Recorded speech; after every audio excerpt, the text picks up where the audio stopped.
नमस्कार। जरा सोचिए, भारत का प्रत्येक दिन 26 लाख बैरल कच्चा तेल या क्रूड ऑयल जिस मार्ग से आता है और मंथली जो ऑयल इंपोर्ट है उसका लगभग 50% जिस मार्ग से होता है, वो जो हॉर्मुज स्ट्रेट है, अगर वो ईरान इजराइल का वर्तमान संघर्ष में यदि उस क्षेत्र को कोई क्षति पहुंचती है, वो क्षेत्र यदि बंद हो जाता है, तो ऐसी स्थिति में किस प्रकार की भयावह स्थिति उत्पन्न हो सकती है। ये एक बहुत प्रारंभिक इफेक्ट के रूप में एक अनुमान लगाया जा रहा है आर्थिक विश्लेषकों के द्वारा। आज इसी हॉर्मुज जो स्ट्रेट है उसकी हम लोग बात कर रहे हैं। ये केवल एक भौगोलिक प्रकार का मार्ग नहीं है, बल्कि एक दुनिया का जो ऑयल सप्लाई का एक बहुत महत्वपूर्ण जो चेन है, उसका एक चौक पॉइंट है। एनर्जी आर्टरी इसको बोलते हैं दुनिया की। और दुनिया भर के पेट्रोलियम का लगभग लगभग 20% जो है वो इसी मार्ग से होकर गुजरता है।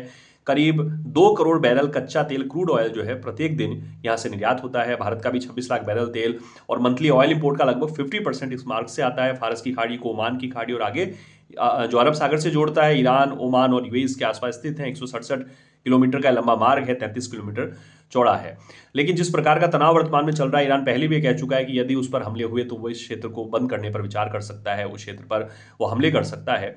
और ऐसी स्थिति में इससे पहले भी ये क्षेत्र जो है हाल फिलहाल के समय में यमन के हूती विद्रोह के कारण भी ये क्षेत्र वैसे भी अस्थिरता का शिकार रहा है। यदि ये जलमार्ग बंद हो जाता है तो जाहिर सी बात है कि जो पश्चिम एशिया के साथ एशिया के अन्य देशों, यूरोप के अन्य देशों का जो व्यापार है, जो ऑयल की सप्लाई है, उस पर प्रभाव होगा, जिससे निश्चित रूप से जो रिटेल जो सेक्टर होता है, जो खुदरा महंगाई का जो सेक्टर होता है, उसमें कहीं ना कहीं दिक्कत आ सकती है। शेयर मार्केट में गिरावट आ सकती है, सोने चांदी की कीमतों में उछाल आ सकता है।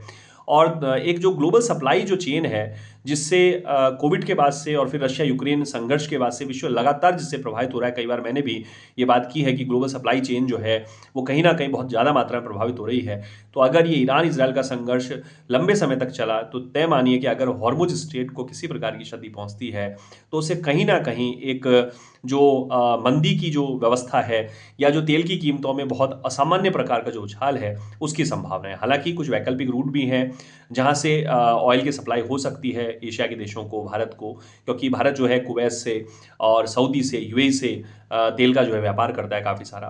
साथ ही ये जो हॉर्मुज स्ट्रेट है, इससे जो नॉन ऑयल जो प्रोडक्ट हैं भारत के द्वारा वो भी इन पश्चिम एशिया के देशों को भेज जाते हैं। तो अगर कोई अन्य जो वैकल्पिक मार्ग हैं वहाँ से भी सप्लाई होती है तो ठीक है, फिर स्थितियाँ कंट्रोल में हो सकेंगी। लेकिन फिर भी एक अभी जो अनुमान लगाया जा रहा है आर्थिक विश्लेषकों के द्वारा कि वेट एंड वॉच की स्थिति है कि यदि संघर्ष लंबा छिड़ता है और इसमें हॉर्मुज स्ट्रेट को किसी प्रकार की अगर वहाँ क्षति पहुँचती है तो निश्चित ही ये एक ग्लोबल सप्लाई चेन के लिए, ऑयल चेन के लिए एक बड़ा खतरा साबित हो सकता है। नमस्कार, धन्यवाद।